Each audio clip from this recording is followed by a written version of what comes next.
ያመነ ሰው የማይችለው የለም። ያመኑ አባቶቻችን ከፍርሃ አምልጠዋል። በብሉይ ኪዳን ከነደደ እሳት አምልጠዋል። ያመኑ አባቶቻችን እሳት ነበልባሉን አብርደዋል። የተራበውን አንበሳ አሰግደዋል። የኢያሪኮን ግንብ ንደዋል። የኤርትራን ባህር ከፍለዋል። መና ከደመና አውርደዋል። ውሃ ካለት አፍልቀዋል። አባቶቻችን በማመናቸው ድንጋዩን ዳቦ ውሃውን ወተት አድርገዋል። ጨለማውን ብርሃን አድርገዋል። ኃያላን ጉልበተኞችን ድል ነስተዋል። ማንን በማመናቸው? እግዚአብሔርን በማመናቸው። እንደተቀበላችሁ ቆጥራችሁ ጸልዩ ነው በማቴዎስ ወንጌል ምዕራፍ 20 ላይ የተናገረው። እንደተቀበላችሁ ቁጠሩ። ስለዚህ ጸሎታችን እምነት ይጎላዋል። እምነት ማለት እግዚአብሔር አለ ብሎ ማመን ማለት አይደል። እግዚአብሔር ያደርጋል፣ ይሰራል። ሁልጊዜ እንደምንላችሁ እግዚአብሔር አብርሃምና ሳራ ቤት ገብቷል ብሎ ማመን ሃይማኖት ነው። እኔም ቤት ይገባል ብሎ ማመን ግን እምነት ነው። እግዚአብሔር አልዓዛርን ከሞት አስነስቷል ብሎ ማመን ሃይማኖት ነው። እኔንም ከኃጢአት አልጋ ያስነሳኛል፣ ከኃጢአት መግነዝ ይፈታኛል፣ እንባዬን ያብስልኛል፣ ጥያቄን ይመልስልኛል። አብርሃም ቤት የገባ እግዚአብሔር የኔን ቤት አይጸየፍም። አልዓዛርን ከሞት ያስነሳ እግዚአብሔር እኔም የሞተ ሕሊናዬን የረከሰ ሰውነቴን የመነቸከ የቆሸሽ አይምሮዬን ያነጻልኛል፣ ይለውጠኛል ብሎ ማመን አለበት። ኃጢአትን ማመን አንድ ጽድቅ ነው። ይቅር ብሎኛል ብሎ ማመን ደግሞ ሌላ ሁለተኛ ጽድቅ ነው። ታምም ያለው ብሎ ማመን ለሕክምና ያበቃል። ይቅር ብሎኛል ተፈውሻለሁ ብሎ ማመን ደግሞ ለምስጋና ያበቃል። የሚጠብቀን እኮ ያንቀላፋም 24 ሰዓት ከኛ ጋር ነው። ሌላ ጉዳይ የለም። እግዚአብሔር እኮ ምእመናን ተጨማሪ ስራ የለውም፣ ግርም ስራ የለውም። ዛሬ ሰው ሚስት ከባሏ ጋር፣ ባል ከሚስቱ ጋር 24 ሰዓት አብረው አይሆኑም አይደለም። በስራ ይለያያሉ። እግዚአብሔር ግን ክብር ምስጋና ይግባው 24 ሰዓት ከማን ጋር ነው? ሌሊት በጨለማ ከማን ጋር ነው? ቀን በብርሃን ከማን ጋር ነው? በትርፍ ጊዜ ከማን ጋር ነው? በኪሳራ ጊዜ ከማን ጋር ነው? ታመን በምንሰቃይ ጊዜ ከማን ጋር ነው? በጤንነታችን ጊዜ ከማን ጋር ነው? በክረምት በበጋ፣ በቀን በሌሊት፣ በሐዘን በደስታ፣ በትርፍ በኪሳራ፣ በጤንነት በበሽታ፣ በማጣት በማግኘት፣ በመከዳት በመታመን መካከል እግዚአብሔር ከማን ጋር ነው? ከኛ ጋር ነው። ምእመናን ለስላሳ አንሶላ ለእንቅልፍ ዋስትና ነው? ንገሩኝ እስቲ። ምቹ ፍራሽ ለእንቅልፍ ዋስትና ነው? ውድ አልጋ ለእንቅልፍ ማረጋገጫ ነው? ሙቅ ብርድ ልብስ ለእንቅልፍ ማረጋገጫ ነው? የተዋበ ያጌጠ የተንቆጠቆጠ ምኝታ ቤት፣ ውብ መጋረጃ ያለው ሽቶ የተረጨበት ወለሉ የሚያምር ምኝታ ቤት ለእንቅልፍ ማረጋገጫ ነው? አይደለም። እንቅልፍ የሚተኛው ብርድ ልብስ አንሶላ አይደለም፣ ይሄ ነው የሚተኛው። እንቅልፍ ሲወስዳችሁ እግዚአብሔር ስራ ላይ ነው አይደለም? አቤት ስራ ላይ ነው። ይትፍራ ዳእሙ ተአመን፣ ይትፍራ ዳእሙ ተአመን፣ እመን እንጂ አትፍራ። እሺ፣ ይሄ በማርቆስ ወንጌል ምዕራፍ 5 ቁጥር 36 ላይ የሚገኝ ኢየሱስ ክርስቶስ የተናገረው ትምህርት ነው። የኢየሱስ ክርስቶስ ትምህርት የተመጣጠነ ሰሚዎቹን የሚለውጥ የሚቀይር ለጆሮ ያልከበደ አእምሮ የማያስጨንቅ ሕይወትን የሚለውጥ ጥያቄ የሚፈጥር ብቻ ሳይሆን ጥያቄ የሚመልስ ችግር የሚጠቁም ብቻ ሳይሆን ለችግሩ መፍትሄ የሚሰጥ በሽታን የሚያብራራ ብቻ ሳይሆን ለበሽታው መፍትሄ መድኃኒት የሚያመጣ ለዋጭ ቀያሪ እንባባሽ ጥያቄ መላሽ ጉድለት ሞይ ትምህርት ነው የሚያስተምረው። እንደምታውቁት ኢየሱስ ክርስቶስ በምድር ላይ በትምህርት ደረጃ ያስተማረው 3 ዓመት ከ3 ወር ነው። በጠቅላላ በምድር ላይ የኖረው እድሜ 33 ዓመት ከ3 ወር ነው። እንደምታውቁት 33 ዓመት ከ3 ወር ረጅም የሚባል እድሜ አይደለም፣ እውነቱን ለመናገር የወጣትነት እድሜ ነው። ነገር ግን ኢየሱስ ክርስቶስ በምድር ላይ የኖረው የጊዜ ባለቤት የዘመን ባለቤት ማቱሳላ 969 ኖህ 950 አዳም 930 ዓመት እንዲኖሩ እድሜ የሰጠ እግዚአብሔር በምድር ወደ ምድር ሲመጣ ግን ራሱ ሰው ሲሆን በአጭር ቁመት በጠባብ ድረስ ሲወሰን በመካከላችን ሲገኝ ለነማቱሳላ አትረፍርፎ የሰጠውን እድሜ ለራሱ ግን 33 ዓመት ከ3 ወር ብቻ ነው የኖረው። ምክንያቱም የእድሜ መርዘም ስራ ካልተሰራበት ለውጥ ሊያመጣ አይችልም። ነማቱሳላ 969 ዓመት ኑረው እና አዳም 930 ዓመት ኑረው መከራ እንጂ ያተረፉልን በረከት ሊያመጡ አይችሉም። በመጽሐፍ ቅዱስ ጥቂት ኑረው ብዙ የሰሩ በተወሰነ ቦታ ኑረው ዓለምን የመሉ ብዙ ሰዎች አሉ። ዮሐንስ መጥምቅ 30 ዓመት ከ6 ወር ነው የኖረው። ቂርቆስ በ3 ዓመቱ ነው የሞተው። እነ ዮሴፍ እነ ቅዱስ ጊዮርጊስ በ23 ዓመታቸው ነው በሰማዕትነት ያረፉት። ብዙ ጊዜ የተትረፈረፈ የተንዘላዘለ እድሜ ካልታወቀበት ምሬት፣ ብሶት፣ ጭንቀት ይዞ ይመጣል። ከተጠቀሙበት ደግሞ አጭሩ እድሜ ለዘመናት የማይረሳ የሚታወስ ከትውልድ ወደ ትውልድ የሚሸጋገር ዘመን የማያስረጀው ጊዜ የማይለውጠው በቦታ በጊዜ በሁኔታ የማይገለበጥ የማይለወጥ ታሪክ ሰርቶ ይሞታል። ኢየሱስ ክርስቶስ ቅድም እንደነገርኳችሁ 33 ዓመት ከ3 ወር ነው የኖረው። ከዛ መካከል 30 ዓመቱን ያሳለፈው በዮሴፍ ቤት ከእመቤታችን ጋር ነው። እንደተወለደ በ2 ዓመቱ ወደ ግብጽ ተሰደደ። 3 ዓመት ከ6 ወር በግብጽ ኖረ። ከዛ በኋላ ሀገሮ ናዝሬት ይላል። ናዝሬት ወደ ተባለችው ከተማ ኖረ ገባ። ከዛ በኋላ እንግዲህ 5 ዓመት ከ6 ወር በቤተልሔም በሌላ ቦታ አሳልፏል። በግብጽም አሳልፎ ከዛ በኋላ ያለውን ወደ 25 የሚጠጋ ዓመቱን እድሜውን ያሳለፈው በዮሴፍ ቤት ነው። እንዘይትእዘዝ ለአዝማዲሁ ደህና አደራችሁ። እንዘይትእዘዝ ለአዝማዲሁ ወለይእቲ እሙ ለቤተሰቦቹ ለዮሴፍ ላሳዳጊ አባቱ ለታዛዥ አባቱ ለዮሴፍ ለወላጅ እናቱ ለድንግል ማርያም ውሃ እየቀዳ እንጨት እየሰበረ እንዘይትእዘዝ ለአዝማዲሁ ማለት ለዘመዶቹ እየታዘዘ ማለት ነው። መቼም ኢየሱስ ክርስቶስ ሰው በመሆኑ ለእግዚአብሔር ሊነገሩ የማይገባቸውን ቃላት ለእግዚአብሔር ሊነገሩ የማይገባቸውን ስራዎች እንዲነገሩ አድርጓል። ተራበ፣ ተጠማ፣ ተሰደደ፣ ጾመ፣ ጸለየ፣ ሰገደ፣ ፈራ፣ ሞተ፣ ተገነዘ፣ ተቀበረ ለእግዚአብሔር ባህሪ የሚስማሙ ቃላት አይደሉም። የሰብአውያን ቃላት ናቸው። ለአዳማዊ ጠባይ ለሔዋናዊ ፍጥረት የሚስማማ ነበር። ነገር ግን እግዚአብሔር እኛን ከመውደዱ የተነሳ የፍቅር ጠርዝ የፍቅር ዳርቻ እስከ ድረስ እንደሆነ ለማሳየት አጥጋቢው እግዚአብሔር ተራበ፣ የሚያረካው እግዚአብሔር ተጠማ፣ የማይወሰነው እግዚአብሔር ተወሰነ፣ የማይጾም የማይጸልይ ለጾምና ለጸሎታችን ዋጋ የሚከፍል እግዚአብሔር ራሱ ጾመ፣ ጸለየ ተብሎ ተነገረለት። ለከኛ ፍርሃትን የሚያርቅ ኢየሱስ ክርስቶስ ፈራ ተብሎ ተነገረለት። እኛ ስንሰግድ የስግደታችንን ዋጋ ይከፍል የነበረ እግዚአብሔር ሰገደ ተብሎ ተነገረለት። ሙታንን የሚያስነሳ እግዚአብሔር ሞተ ተብሎ ተነገረለት። ለምጻሞችን ሲፈውስ የነበረ ኢየሱስ ክርስቶስ ራሱ በጅራፍ ተገርፎ ሰውነቱ ቁስል በቁስል እንደሆነ ተነገረለት። እግዚአብሔር ለፍጡራን ውሃን ብቻ ሳይሆን የመጠጣትን ስሜት ከነውሃው የፈጠረ ውሃውን ከነማጣሪያ ኩላሊቱ የፈጠረ ውሃው የተጣራው ቆሻሻው የሚወገድበትን መስመር የዘረጋ የተጣራው ንጹህ ውሃ ደም እንዲሆን የማድረግ አምላካዊ ስልጣን የነበረው እግዚአብሔር ተጠማ ተብሎ ተነገረለት።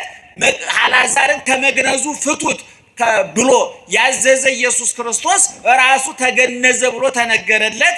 አልዓዛርን ከመቃብር ውጣ ብሎ ባዶ መቃብር ያስቀረ ኢየሱስ ክርስቶስ ራሱ ተቀበረ ተብሎ ተነገረለት። ይሄ ፍቅር ምንድነው ብሎ ለሚጨነቀው ዓለም ፍቅርን ከመኖር ይልቅ ለማብራራት የሚደክመው ዓለም ፍቅርን ከመኖር በስራ ከመተርጎም ይልቅ ስለ ፍቅር በመዝፈን ስለ ፍቅር ልቦለድ ግጥም በመጻፍ ስለ ፍቅር ትረካ በማቅረብ የሰውን ልብ በመንካት ሰውን በማስለቀስ የፍቅር ትርጉሙ ወሬ ለሚመስለው ዓለም ፍቅር ምንድነው ብሎ ዓለም ቢጠይቅ ፍቅርማ ለሰው መራብ፣ ለሰው መጠማት፣ ለሰው መሰደድ፣ ለሰው መፍራት፣ ለሰው መጾም፣ ለሰው መጸለይ፣ ለሰው መሰቀል፣ ለሰው መቸንከር ባጭሩ የፍቅር ትርጉሙ ቀለም የጠገበ እስክሪብቶ ወይም ደግሞ የነጻ ወረቀት ሳይሆን ንጹህ ልብና የቆሰለ እጅና እግር መሆኑን እግዚአብሔር አሳየ።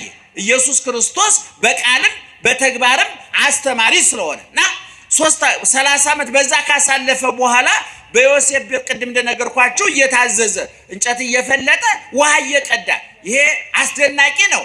እግዚአብሔር ተአዛዥ ሲሆን ታዛዥ ሆኖ ላኪ ሲሆን ተላላኪ ሆኖ ጌታ ሲሆን እንደሎኔ ሐዋርያው ቅዱስ ጳውሎስ አንደ ርእሶ እንዘባዕሉ እቱ ከመተብአሉ አንትሙ በንዴተ ዚአሁ በሱ ድህነት እናንተ ትበለጽጉ ዘንድ እናንተ ሀብታም ትሆኑ ዘንድ ኢየሱስ ክርስቶስ ድሃ ሆነ፣ ከፍ እንድንል ዝቅ አለ፣ እንድንነሳ ተቀበረ፣ እንድንጠግብ ተራበ፣ እንድንረካ ተጠማ፣ እንድንለብስ ተራቆተ፣ እንድንፈወስ ቆሰለ፣ ጣፋጭ የሕይወት ውሃ እንድንጠጣ መራራ ኮምጣጤ ጠጣ፣ ወደ ሕይወት እንድንመጣ ወደ ሞት ወረደ፣ ወደ ትንሣኤ ከፍ እንድንል ወደ መቃብር ወረደ፣ ከኃጢአት መግነዝ እንድንፈታ በራሱ ተገንዞ በመቃብር ተቀበረ። ስለዚህ እግዚአብሔር ተናጋሪም አድራጊም አምላክ ነውና እንግዲህ 30 ዓመት በዛ አሳልፎ ወዲያው የጀመረው ከተጠምቆ በቆሮንቶስ ምድረ በዳ 40 ቀን 40 ሌሊት ደህና አደራችሁ እየሰማችሁ ነው። 40 ቀን 40 ሌሊት ከጾመ በኋላ ወዲያው ስራ ነው የጀመረው። ስራ ሁለት አይነት ነው። አንደኛው በሶስት ልንከፍለው እንችላለን። አንደኛው ማስተማር ነው። ሁለተኛው ተአምራት ማድረግ ነው። ሶስተኛው ወደፊት እሱን የሚተኩትን ሰዎች መመልመል ነው። በግብርም ለጊዜው በእግር የሚከተሉት ለፍጻሜው በስራ በግብር የሚመስሉትን እሱ የኖረውን እየኖሩ ያስተማረውን እያስተማሩ በቃልም በተግባርም እሱን የመሰሉ ሰዎች መምረጥ ነበር። እነዚህ ደግሞ 12ቱ ሐዋርያት 36 ቅዱሳት አንስት 72 አርድእት በጥቅሉ 120 ቤተሰብ የሚባሉት ማለት ነው። በነገራችን ላይ ምእመናን ኢየሱስ ክርስቶስ ከ5000 ሕዝብ በላይ በአንድ ቀን ጉባኤ እስከ 5000 ሕዝብ ይከተለው እንደነበረ ወንጌል ይናገራል። ምክንያቱም 2 ዓሣና 5 እንጀራ ባርኮ ስንት ሰው አበላ ነው የሚለው መጽሐፍ ቅዱስ? 5000 ሰው አበላ ይላል። እንግዲህ 5000 ተቀላቢ ነበር፣ 5000 ረሃብተኛ ነበር፣ ሆዱ የጎደለበት ረሃብ ያሰቃየው 5000 ሕዝብ ነበር። ከዚህ ከ5000 ሕዝብ ውስጥ ምእመናን ስንት ሰው እንደመረጠ ታውቃላችሁ? 120 ቤተሰብ ነው የመረጠው። ሕዝቡ ቁጥሩ ብዙ ነው፣ 5000 ነው። ነገር ግን ከ5000 ሕዝብ መካከል ለአገልግሎት የተመረጠው ስንት ነው አልኳችሁ? 120 ነው። እንግዲህ በጣም የቀረው ምራጩ ብዙ ነው ማለት ነው። የተመረጡ ጥቂቶች ናቸው ነው።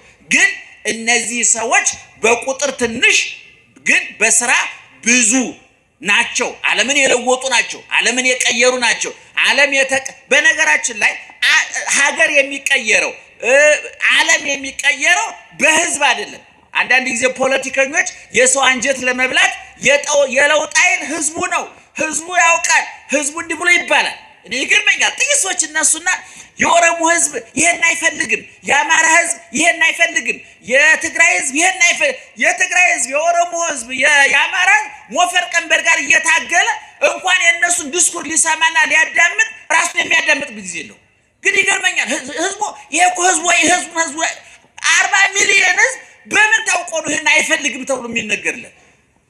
የት አግኝተህ ነው? ብዙን ጊዜ ማታለያ ማጭበርበሪያ የህዝብ ስነ ልቡና መብያ ነው። እና ሀገር የሚለወጠው በህዝብ አይደለም። ያን እናንተን ለማታለል የምንናገረው ሀገር የምትለወጠው በጥቂት ልባም ሰዎች ነው፣ በጥቂት አስተዋይ ሰዎች ነው። ዓለም አንድ አውሮፕላን ተሳፍራችሁ የምታውቁ ሰዎች ካላችሁ አውሮፕላን ውስጥ 300 ከዛም በላይ ሰው ይሳፈራል።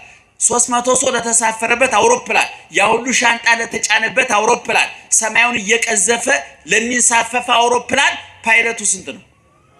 አረ ንገሩኝ። ፓይለቱ ስንት ነው? አንድ ነው። ረዳት ፓይለት አለ፣ ግን ፓይለቱ ስንት ነው? አንድ ነው።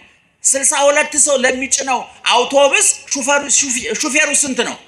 አንድ ነው። ሁሉ ጊዜ ለውጥ የሚያመጡ ሰዎች ጥቂት ናቸው። አሁን ዓለምን በሳይንስ በቴክኖሎጂ ብትሉት፣ በፍልስፍና በስነ ጽሁፍ ብትሉት፣ በኢኮኖሚ ብትሉት፣ በሁሉም ዘርፍ ዓለምን ቀየሩ የሚባሉ ሰዎች በ8 ቢሊዮን የዓለም ህዝብ መካከል 100 ሺህ እንኳን አይመሩም። ዛሬ ዓለምን የምትመራው አሜሪካ 300 ሚሊዮን አሜሪካዊ በልቶ ጠጥቶ ሰርቶ ከመግባት ውጭ የሚያውቀው ነገር የለም። ጥቂት ሰዎች ናቸው የሚሾፍሩት። ዛሬ ቻይና የዓለምን ፖለቲካ፣ የዓለምን ኢኮኖሚ፣ የዓለምን ወታደራዊ አሰላለፍ ቅርጽ እየቀየረችና ሌላ መልክ እያሳየችው የምዕራቡን አስተሳሰብ እየቀለበሰች ወደ ምስራቅ እያመጣች ያለችው በጥቂት ቻይናውያን። ይህ የምታዩት የሚተራመሰው ቻይና እኛ ሀገር እየመጣ ተሳፋሪ ነው። ሹፌሮቹ እዛው ቤጂንግ ነው ያሉት። ይገርማቸዋል። ስለዚህ ዓለምን የሚቀር ጥቂት ሰዎች ናቸው እና ክርስቶስ ከ5000 ሕዝብ ስንት ሰው መረጥ አልኳቸው?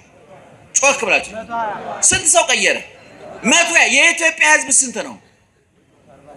130 ነው አሉ። ይገርማቸዋል። እንደውም እንዴት ተቆጥሮ ብዙ ያልተቆጠረ ሕዝብ አለ። ይገርማቸው ቁጥር የማይገባ እኛ ብዙ ሕዝብ ነው። ነገር ግን 130 ሚሊዮን ሕዝብ ዓለም አይቀይርም። ከዚህ ውስጥ ምናልባት የሆነ ቦታ የተደበቁ እኛ የማናውቃቸው እግዚአብሔር የሚያውቃቸው 20 እና 30 ሺህ የማይሞሉ ሰዎች ናቸው ዓለምን የሚለውጡ። በክርስትና የሚሆኑ በክርስትና እንደ ፓርላማ በጭብጨባ እንደ ስቴዲየም በቲፎዞ የሚሆን ነገር አለ። ጥቂት ሰዎች የሚነዱ፣ የሚታረዱ፣ የሚገፈፉ፣ የሚገረፉ፣ ሆዳቸውን የተቆጣጠሩ፣ ስሜታቸውን የተቆጣጠሩ፣ ሆዳቸው ያልተጫናቸው፣ ስሜታቸው የማይነዳቸው፣ ህሊናቸው የሚገዛቸው፣ ይህን ዓለም ትተው ግዙፉን ትተው ረቂቁ የሚታያቸው፣ ጊዜያዊውን ትተው ዘላለማዊ የሚታያቸው፣ እዚህ ምድር ላይ ቁጭ ብለው ቀራንዮ መስቀሉን የሚያዩ ክርስቶስን በመስቀል ላይ ቁሱን ከነ ፍቅሩ የሚያዩ በሰማይ ክርስቶስን ጌትነቱን ከነ ክብሩ የሚያዩ በቀራንዮ መስቀሉን ሲያዩ መከራው፣ በሰማይ ዙፋኑን ሲያዩ ክብሩ የሚታያቸው የቀራንዮን መከራና የመንግስተ ሰማያትን ተስፋ አጋብተው ጽድቅን የወለዱ ቅድስናን የወለዱ ልባም ሰዎች አሉ። ጥቂት ሰዎች አሉ። እነዚህ ልብላ፣ ልጠጣ፣ ልልበስ፣ ላመንዝር፣ ልስገብገብ፣ ልሂድላኝ፣ ይመቸኝ የሚለውን ስጋዊ ፍላጎታቸውን በክርስቶስ መስቀል ምላጭነት ገርዘው የጣሉ የክርስቶስ ቁስል የሚጠዘጥዛቸው የጠጣው ሐሞትና ኮምጣጤ የሚያንገሸግሻቸው እጆቹና እግሮቹ ላይ ያሉ ችንካሮች እነሱ አካል ላይ እንደገቡ እያንገበገቡ እየጠዘጠዙ እረፍት የነሷቸው ምግቡንና መጠጡን የተጸየፉ ተድላ ደስታውን የተጸየፉ ውበት ሽልማቱን ግምጃውን አውራጃውን አራግፈው የጣሉ ጥቂት ሰዎች አሉ። እነዛን የመረጠው ጌታ እነዚህ ሰዎች ቅድም እንደተናገርኩት እና አንደኛው ሰው መምረጥ ነው ብያቸዋለሁ። ሌላው ተአምራት ማድረግ ነው እና ቅድም እመን እንጂ አትፍራ ብለን የጠቀስነውን ጥቅስ 3 ዓመት ከ3 ወር በሚያስተምርበት ጊዜ የተናገረው ነው። እንግዲህ 3 ዓመት ከ3 ወር ደህና አደራችሁ? እየሰማችሁ ነው? በደንብ ስሙ። 3 ዓመት ከ3 ወር ጌታ 3 ነገር አድርጓል። አንደኛ ጥልቅ ትምህርት አስተምሯል። ሁለተኛ ድንቅ ተአምር አድርጓል። ሶስተኛ በጎ ስራ ሰርቷል። ኢየሱስ ክርስቶስ በ3 ማህበራውያን ጉዳዮች ላይ ተገኝቷል። 3 ማህበራዊ ጉዳይ በሚከናወንባቸው ቦታዎች ላይ ተገኝቷል። ዛሬ እኛም የምንገኝባቸው አንደኛ ሰርግ ቤት ተገኝቷል። ሁለተኛ ለቅሶ ቤት ተገኝቷል። ሶስተኛ በሽተኛ ለመጠየቅ በሽተኞች ባሉበት ቦታ ተገኝቷል። ኢየሱስ ክርስቶስ ቅድም እንደነገርኳቸው የማያደርገውን አይናገርም፣ የተናገረውን አያስቀርም። በጸጸት እንደው ሞቅ ብሎን እኛ አንዳንድ ጊዜ የማናደርገውን እየተናገርን ለሰዎች ተስፋ እየሰጠ ሰዎችን እናሸማቅቃለን፣ እናሳዝናቸዋለን። ኢየሱስ ክርስቶስ ይናገራል፣ ያደርጋል እና ከትምህርቱ መካከል ቅድም እንዳልኳቸው ትምህርቱና ተአምራቱ የተያዘ ነው። የኢየሱስ ክርስቶስ ተአምራት የሚዳሰስ የሚጨበጥ የሚታይ ነው። የሐዋርያት ተአምር ዛሬ ብዙ ተአምር ተደረገ ሲባል እንሰማለን።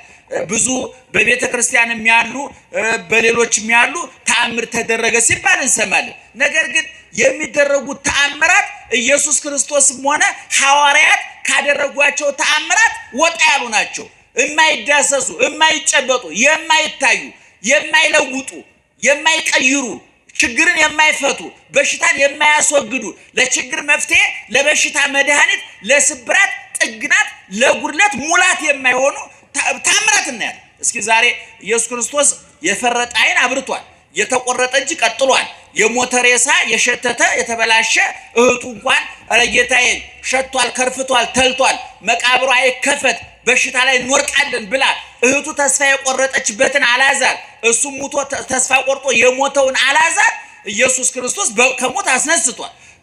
በደረቅ ግንባር አይን ፈጥሯል። 38 ዓመት አልጋ ላይ ተጣቆ የነበረውን ሰውዬ ካልጋ ላይ ገላግሎታል። ደም ሲፈሳት የነበረችውን ሴትዮ ደሟን አድርቋል። ወገቧ ጎብጦ ታስራ የነበረችውን ሴትዮ 18 ዓመት ሙሉ ከምትሰቃይበት በሽታ ፈቷታል። በጣም ብዙ ተአምራት አድርጓል። ዛሬ በእኛ በጥምቀት ቦታም ስትሄዱ በአጥማቂዎችም ስትሄዱ ኢየሱስ ክርስቶስ ካደረገው ተአምራት አንዷ ላይ ብቻ ነው የተንጠለጠል ነው። የቷ ላይ ነው? ሰይጣን እናስወጣለን ነው። ይሄኛው ደግሞ በጣም ጥሩ ነገሩ ምንድነው? የሚታይ ማረጋገጫ የለውም። ሊወጣም ላይወጣም ይችላል። ሰይጣን ግን ውጣ እንለዋለን። እንግዲህ ሰይጣንም ምን ያህል ሐሞቱ እንደፈሰሰ ወኔ እንደከዳው የኛ መጫወቻ ሆኗል። እሱም ራሱ ይውጣ አይታወቅም። እውነቱን ለመናገር ኢየሱስ ክርስቶስ ያደረገው ተአምር ሁለንተናዊ እንጂ የተቆነጠረ ተአምር አይደለም። መንፈስ ውጣ ናውጣ ናግባ እያል ምናልባት ከሌላው እየወጣኛ ላይ እየገባም እንደሆነ ማረጋገጫ የለም። ብቻ የሆነ ነገር እየተከናወነ ነው፣ ግን ልክ እንዳልሆነ ማረጋገጥ እንችላለን። እና ኢየሱስ ክርስቶስ በሚያስተምርበት ዘመን አንድ ሰው መጣና ሰውየው ልጁ ሙታበታለች። ሰውየው የሚገርማቸው ነገር አረማዊ ነው፣ እስራኤላዊ አይደለም፣ ሃይማኖት ያለው አይደለም። ነገር ግን ሃይማኖት ባይኖረው በተሾመበት ከተማ በጣም ተወዳጅ ነበር፣ ህዝቡ የወደው ነበር። ምክንያቱም እሱ አረማዊ ነው፣ መምለኪያ ጣዖት ነው፣ እግዚአብሔርን አያውቅም። ነገር ግን እስራኤላውያን እግዚአብሔርን የሚያመልኩ ስለነበረ እኔ ባላመልክበትም ምን አገባኝ ሳይል ማምለኪያ ቦታ ምኩራብ ይሰራላቸው ነበር። እንግዲህ ባጭሩ ሙስሊም ሆኖ ቤተክርስቲያን የሚያሰራ ማለት ነው፣ ወይ ክርስቲያኑ መስጊድ የሚያሰራ ባለስልጣን ማለት ነው።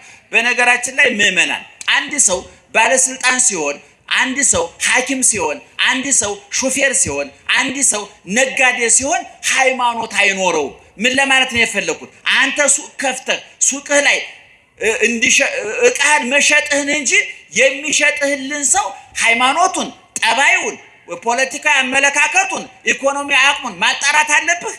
ንገሩኝ እስኪ አለባችሁ? ለምሳሌ እኔ አንተ ሱቅ ከፍት ገብረ ማርያም ነህ፣ መሐመድ መጥቶ ቢገዛ ግንባሩ ላይ መሐመድ የሚል ጽሑፍ አለ፣ ከድጃ የሚል ጽሑፍ አለ። እንደገና መሐመድ ሱቅ ቢከፍት ወልደ ማርያም ገብረ ማርያም ሂዶ ቢገዛ ይታወቃል? አይታወቅም። እኔ አሁን የምናያቸው በጣም የተበላሹ ከዜግነት ከእምነት ከሰብና ጋር አብረው የማይሄዱ አሰራሮች እንመለከት። ይሄ በጊዜ መታረም አለበት።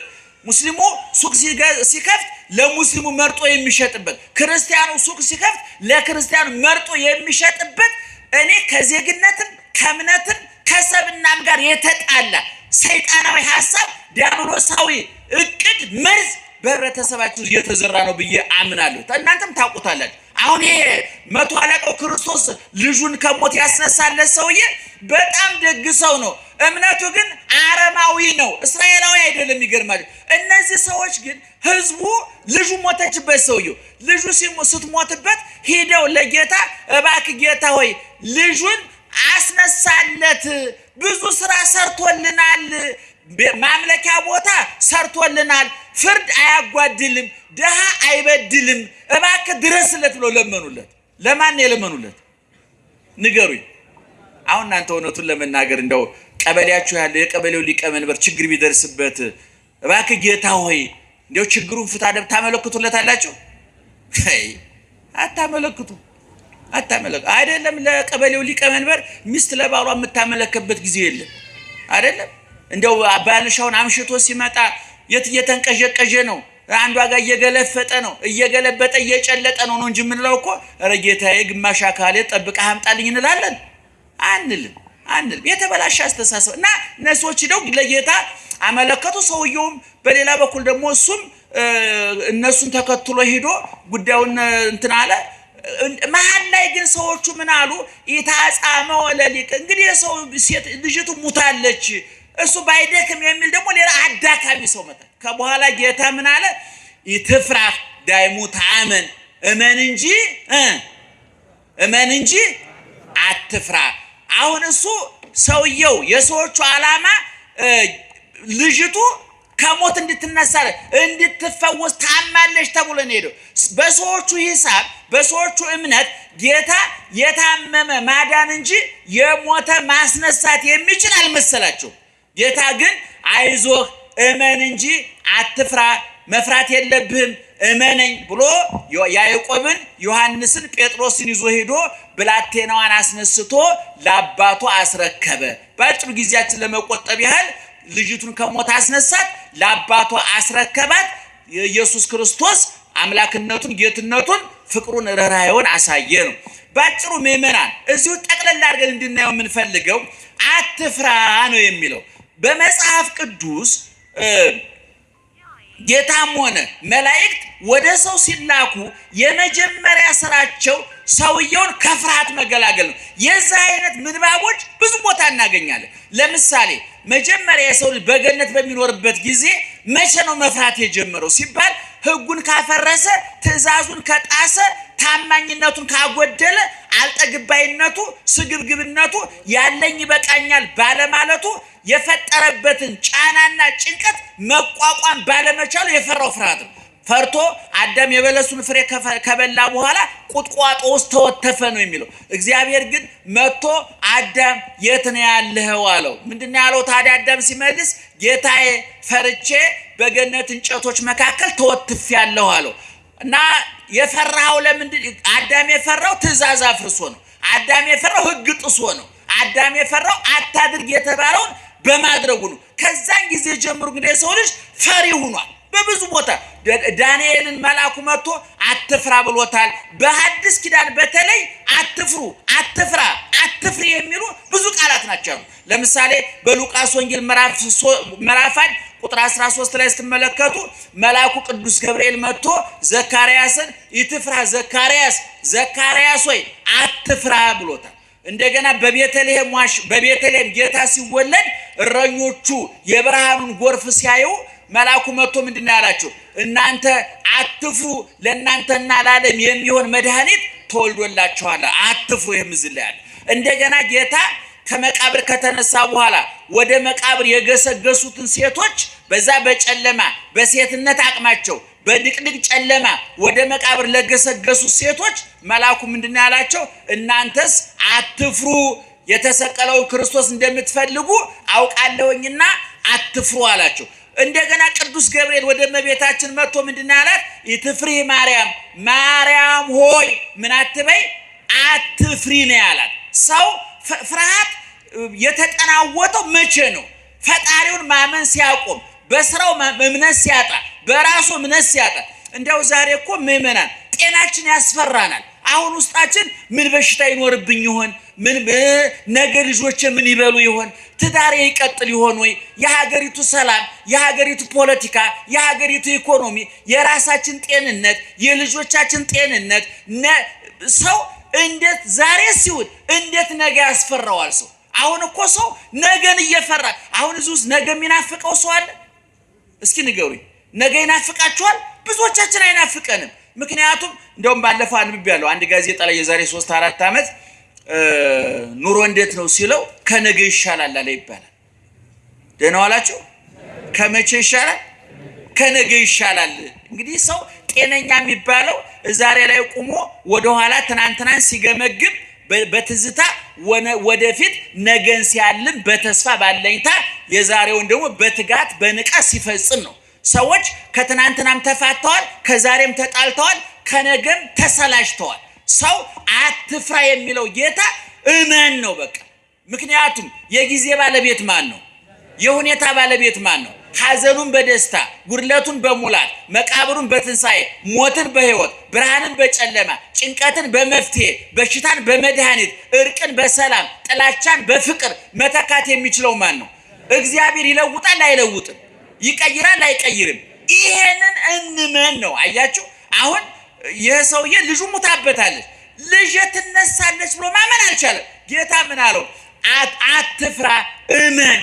በመጽሐፍ ቅዱስ ያለ እምነት እግዚአብሔር ማስደሰት አይቻልም ተብሎ ተጽፏል። ሐዋርያው ቅዱስ ጳውሎስ በዕብራውያን 11 ቁጥር 6 ላይ ወዘ እንበለ ተአምን ወሰ እይትካል ያስምርዎ ለእግዚአብሔር፣ ያለ እምነት እግዚአብሔር ማስደሰት አይቻልም። በማርቆስ ወንጌል ምዕራፍ 9 ቁጥር 23 ላይ ደግሞ ኩሉ ይትካል ለዘየአምን፣ ለሚያምን ስንት ይቻላል? ስንት ይቻላል? ሁሉ ይቻላል። ያመነ ሰው የማይችለው የለም። ያመኑ አባቶቻችን ከፍል ውሃ አምልጠዋል በብሉይ ኪዳን ከነደደ እሳት አምልጠዋል። ያመኑ አባቶቻችን እሳት ነበልባሉን አብርደዋል። የተራበውን አንበሳ አሰግደዋል። የኢያሪኮን ግንብ ንደዋል። የኤርትራን ባህር ከፍለዋል። መና ከደመና አውርደዋል። ውሃ ካለት አፍልቀዋል። አባቶቻችን በማመናቸው ድንጋዩን ዳቦ ውሃውን ወተት አድርገዋል። ጨለማውን ብርሃን አድርገዋል። ኃያላን ጉልበተኞችን ድል ነስተዋል። ማንን በማመናቸው? እግዚአብሔርን በማመናቸው። ስለዚህ ኢየሱስ ክርስቶስ ምን አለ? አትፍራ እመን አለ። ምእመናን እንመን። ጸሎታችን ለምን አልተሰማም? እምነት ስለሌለን ፈሪዎች ስለሆን። አሁን ጸሎት ሲጸለይ ሶስት ነገር ያስፈልጋል። አንደኛ እምነት ያስፈልጋል። አባቶቻችን ምን ይላሉ? እግዚአብሔርን ስጠይ ብለን እጃችን ዘርግተን ስንጸልይ ይላሉ በልባችን ሰጥቶኛል የሚል መጨመር አለብን። እግዚአብሔር እኛ ባፋችን ስጠን እያልን ነው አይደል? በልባችን ግን ምን ብለን ማመን አለብን? ሰጥቶናል። እንደተቀበላችሁ ቆጥራችሁ ጸልዩ ነው በማቴዎስ ወንጌል ምዕራፍ 20 ላይ እየተናገረው። እንደተቀበላችሁ ቁጠሩ። ስለዚህ ጸሎታችን እምነት ይጎላዋል። እምነት ማለት እግዚአብሔር አለ ብሎ ማመን ማለት አይደል። እግዚአብሔር ያደርጋል፣ ይሰራል። ሁልጊዜ እንደምንላችሁ እግዚአብሔር አብርሃምና ሳራ ቤት ገብቷል ብሎ ማመን ሃይማኖት ነው። እኔም ቤት ይገባል ብሎ ማመን ግን እምነት ነው። እግዚአብሔር አልዓዛርን ከሞት አስነስቷል ብሎ ማመን ሃይማኖት ነው። እኔንም ከኃጢአት አልጋ ያስነሳኛል፣ ከኃጢአት መግነዝ ይፈታኛል፣ እንባዬን ያብስልኛል፣ ጥያቄን ይመልስልኛል። አብርሃም ቤት የገባ እግዚአብሔር የኔን ቤት አይጸየፍም። አልዓዛርን ከሞት ያስነሳ እግዚአብሔር እኔም የሞተ ሕሊናዬን የረከሰ ሰውነቴን የመነቸከ የቆሸሽ አእምሮዬን ያነጻልኛል፣ ይለውጠኛል ብሎ ማመን አለበት። አንዳንድ ጊዜ እኮ ንስሐ ገብተን እኮ ይቅር ብሎናል ብለን ለማመን እኮ ይቸግረናል አይደል? እኔ አንዳንድ እናቶች አባቶች አሉ ንስሐ ሲገቡ ንስሐ አባታቸው ጋር ሄደው ይሄን አጥፍቻለሁ ይሄን በድያለሁ ብለው ይናገራሉ።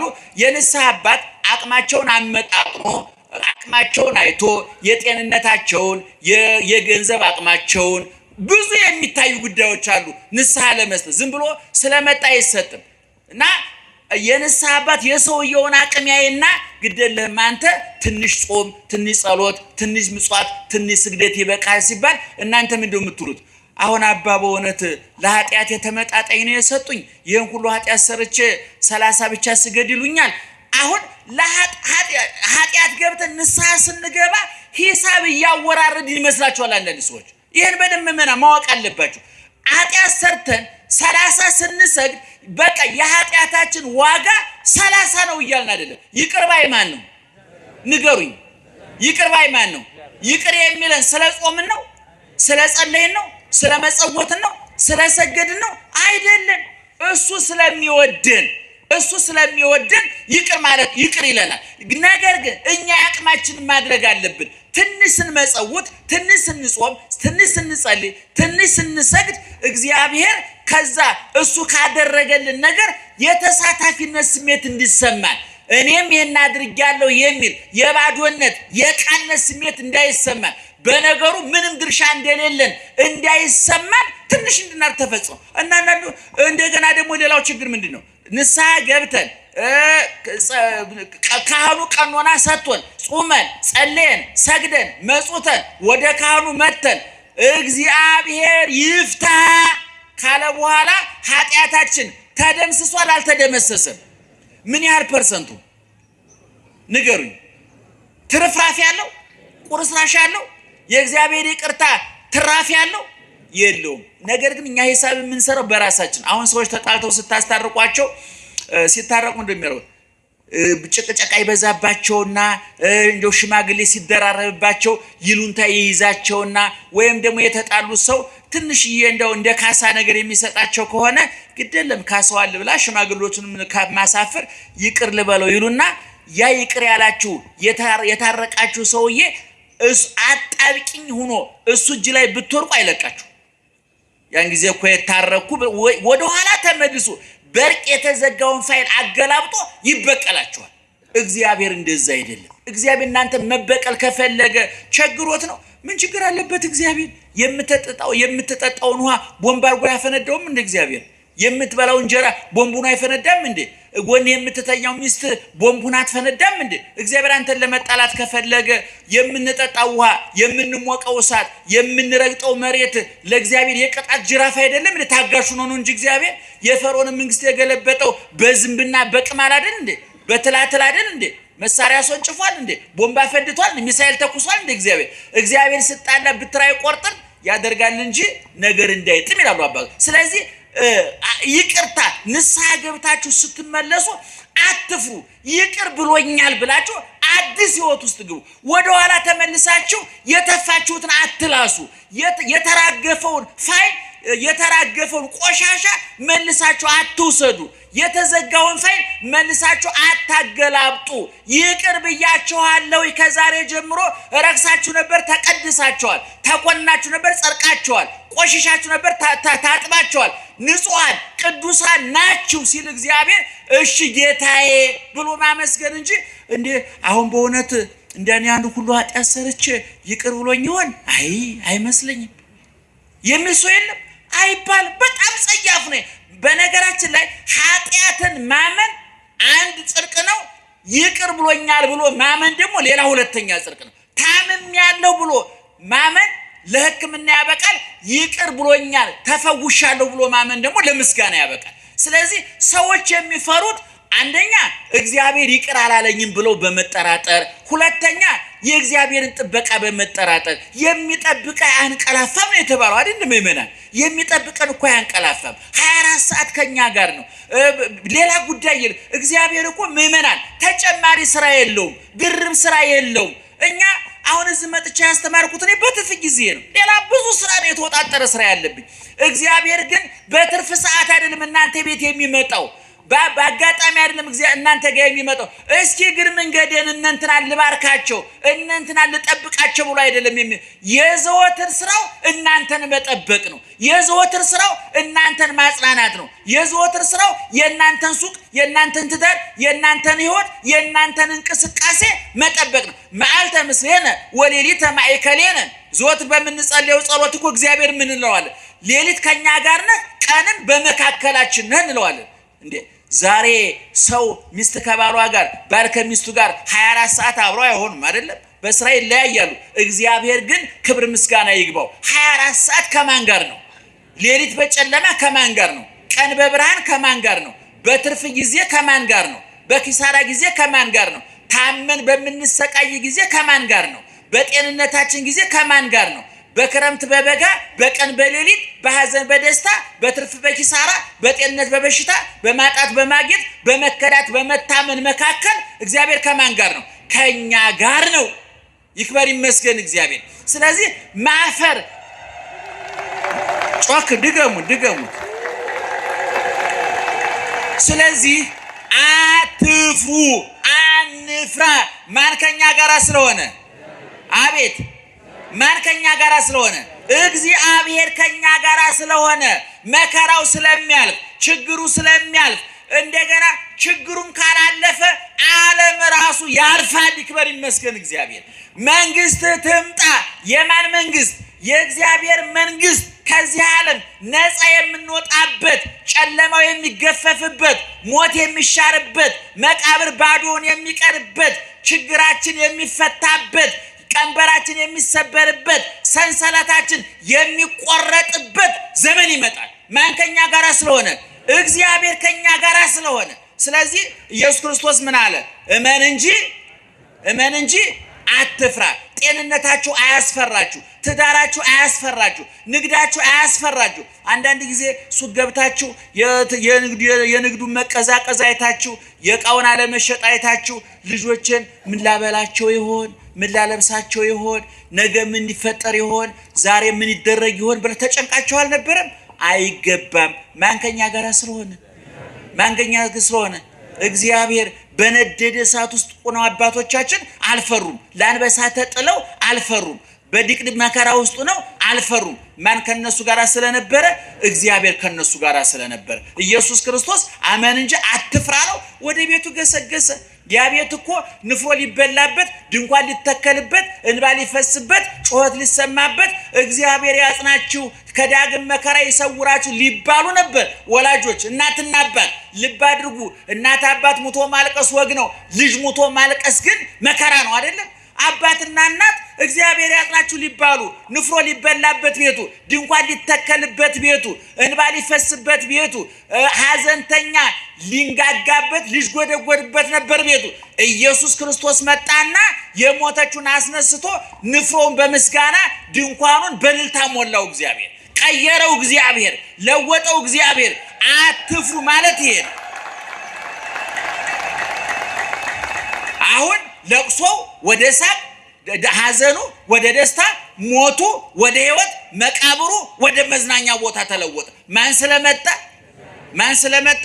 እግዚአብሔር ስለመጣ። ወዳጄ ወደ ቤት ይመጣል እግዚአብሔር፣ ወደ ትዳርሽ ይመጣል እግዚአብሔር፣ ወደ ንግድ ይመጣል እግዚአብሔር፣ ወደ ቢሮ ይመጣል እግዚአብሔር። ነገር ግን ወደ ቤት ወደ ንግድ እንዲመጣ ንግድ ቦታ የምትሰራው ምንድነው?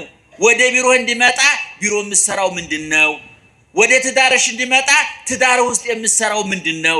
እግዚአብሔር ድንኳን ሰባሪ አይደለም፣ ሰብሮ አይገባም። ከተጠራ ግን አይቀርም። ሁልጊዜ የምጠቅሰው ጥቅስ አለ። እግዚአብሔር